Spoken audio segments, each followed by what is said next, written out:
Hello, welcome to my demonstration of how I texturize my boards. Now it's a two-stage process. So I'm going to apply the black gesso today, and I'm going to let that dry, and then I'll come back and show you guys what I do with the second stage. Now, first thing I like to do is I like to hit that edge. You can see there's a bit of roughness there sometimes. This is a bit of what they call MDF out here.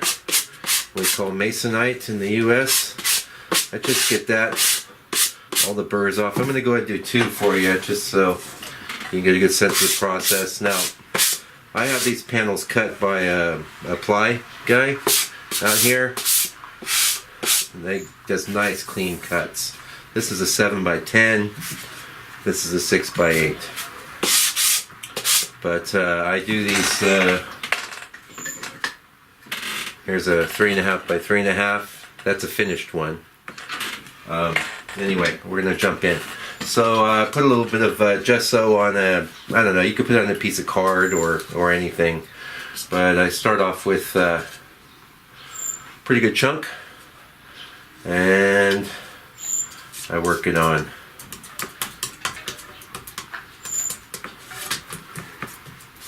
Sometimes I have it flat on the table. Sometimes I get up. Now you can see you get little spots like that. You want to get it pretty good covered. You don't want it too thick. And what you want is a nice varied surface. But some of these real peaks you don't really want, because they're going to, if there's something in your painting that doesn't match up with that, it's going to catch people's eyes in a bad way. So now one thing I don't do is this. I don't recommend doing that. You want to do a bit more of a motion like that, where you're getting a bit of a slide. If I could just do that smacking thing, it would probably go a bit quicker. You want to apply some artistry to what you're doing, you know? A bit of imagination. This is the first step of your painting, really. Well, the first step of your painting is deciding what size you're going to do. But this is important, that it be artistic and that it have an expressive quality. It has to start here, because everything you do at the beginning affects everything that comes afterwards. So we're getting close.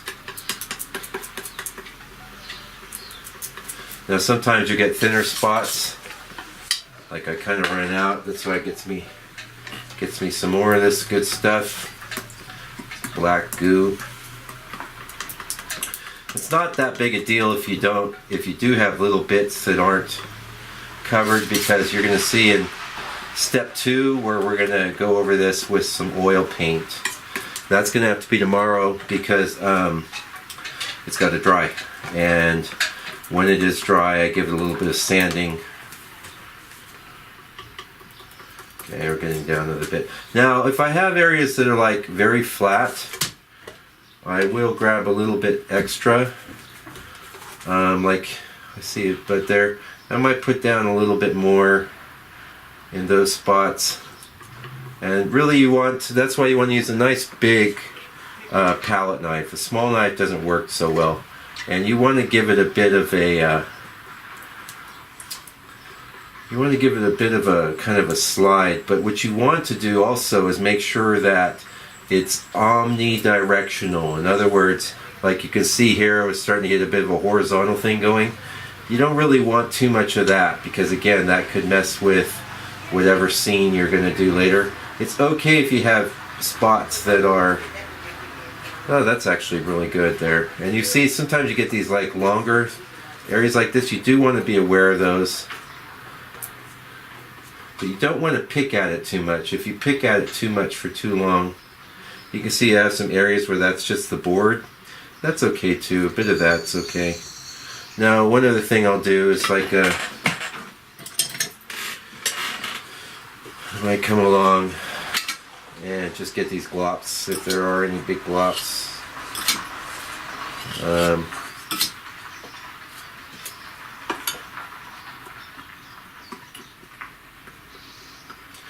So you want it looking cool. You want it looking interesting.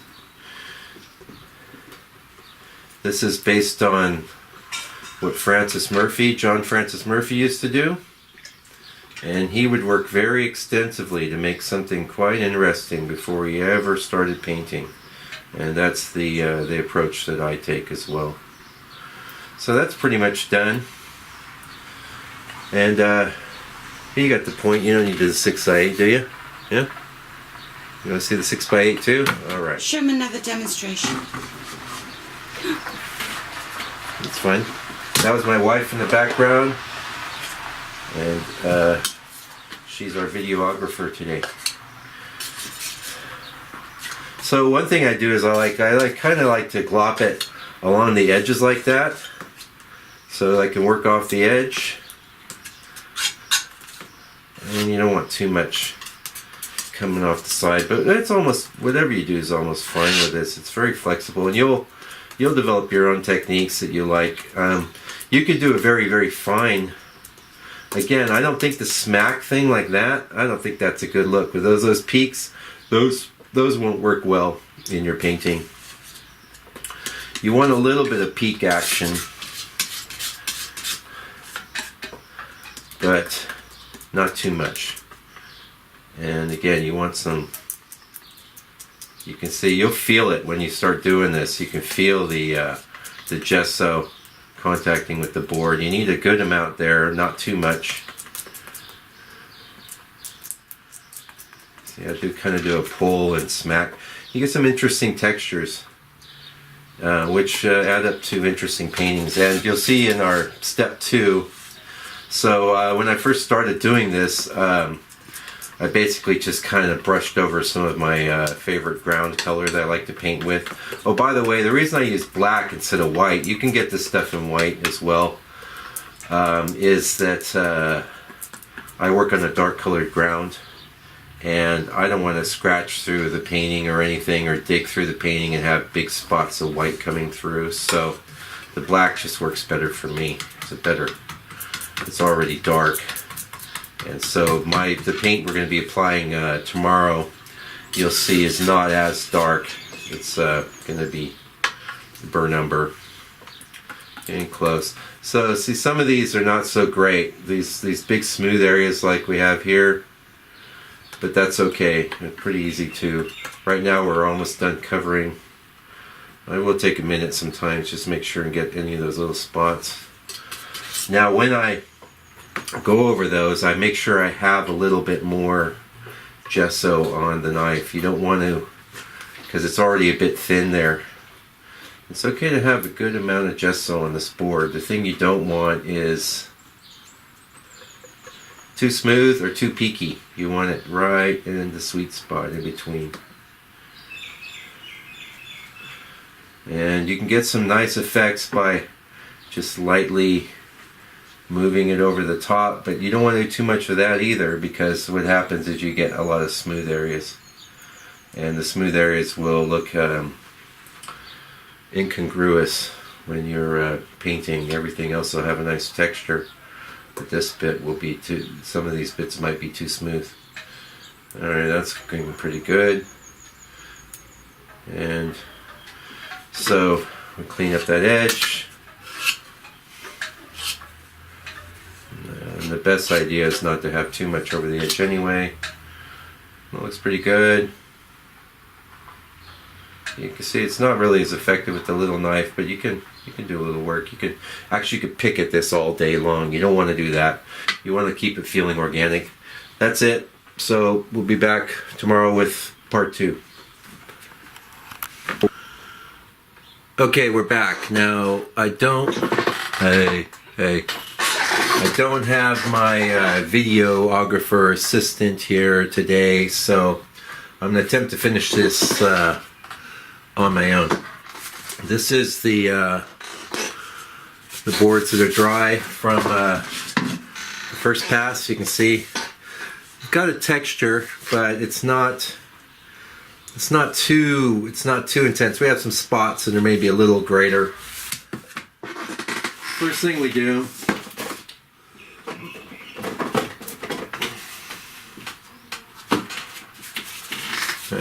which block is better. We're gonna go with this one. Sand them down a little. Just makes sense. In fact, normally I would have done this. I like to hunker down. I like to get those peaks. You want to get those peaks off because they're not gonna contribute to your painting. You want a nice texture, but what you don't want is real peaky areas. That's looking pretty good. The other thing I do is I have a technique where I take the take paper towels and kind of go like this and get some of that dust.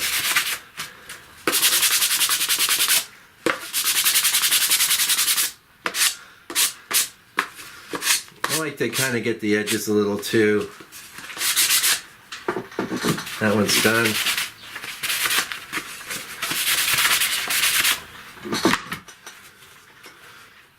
Okay, now here you can see some little spots, some little specks. Not a big deal. Nice randomy kind of texture. Watch out maybe for things like this line, and this is where my second step, my finishing step, really rules. So I'm gonna sand that down, and I do bear down pretty good. I usually don't do this over my desk area since this is where I paint, but you know.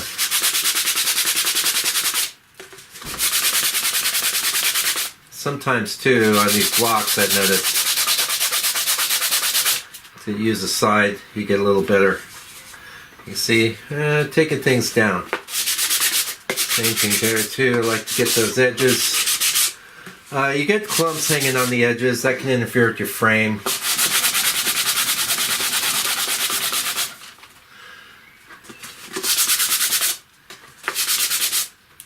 Looks pretty good.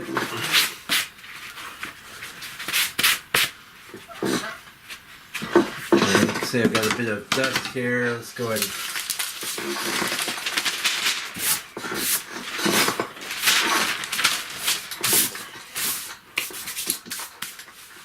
dust and painting do not go together very well. Usually we do this out there, outside, but wanted to show you the sanding process. We'll start on the little one. So, this stuff in here. All right, next step, step 2. I have a little jar with some prepared here. This is it's basically some oil paint.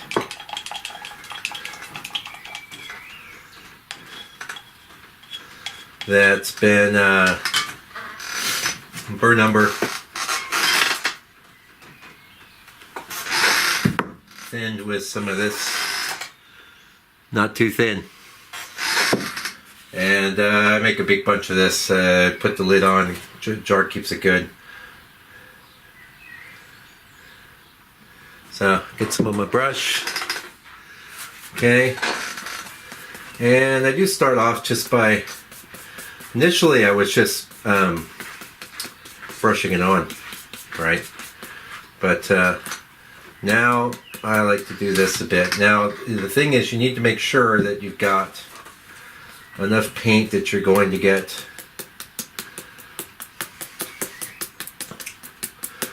a bit of a pattern, a bit of a breakup. See, it breaks things up nicely.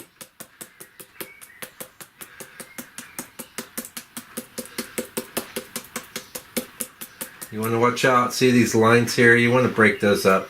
Those will mess with your painting. Now, I will do a little bit of, try and keep it multi-directional.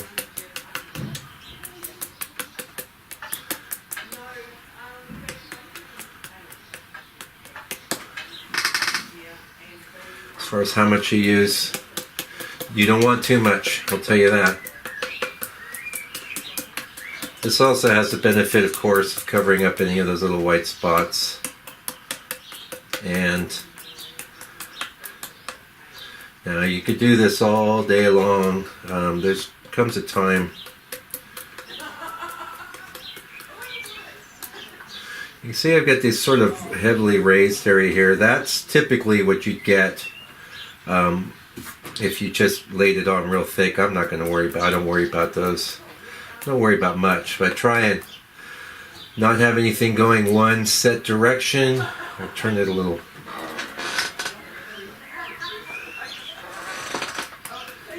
Not any one set direction.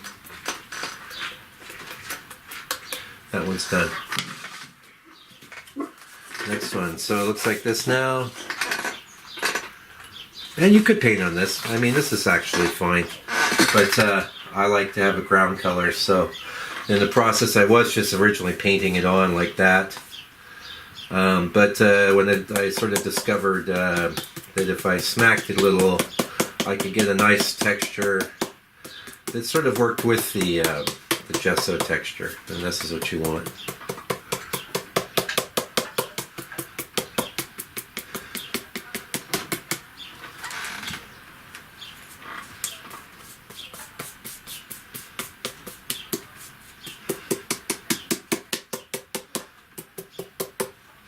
So, apologize if this portion of the video isn't going to be as good. I don't really have anyone.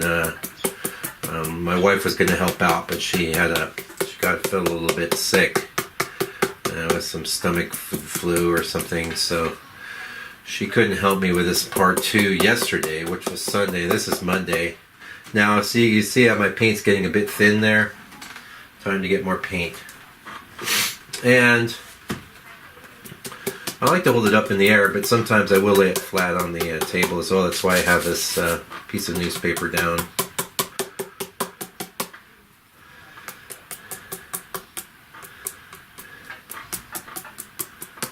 Now, just one thing I'll point out is I can see kind of this big line here. I can break that up a little, dig it down, and cut some of that off.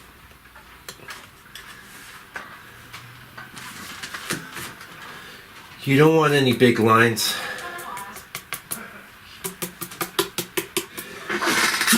Oh, pardon me, a lot of pollen in the air out here now, folks. It's spring here in New Zealand.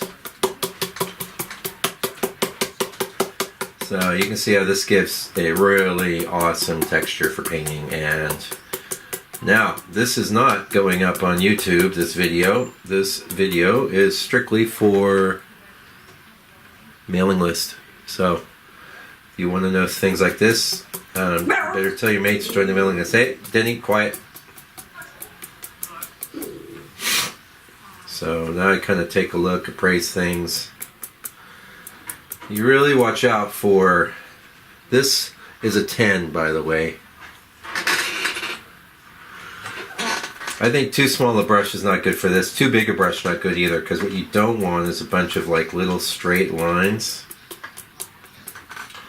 So a lot of it you can kind of do sort of automatically, and there comes a point in time where you sort of look at it, judge it, watch out for creating, sometimes by trying to fix this sort of pattern, you can end up creating more trouble than you're solving. So don't overdo it. If I notice I have a lot of horizontal strokes, I will break that up a little.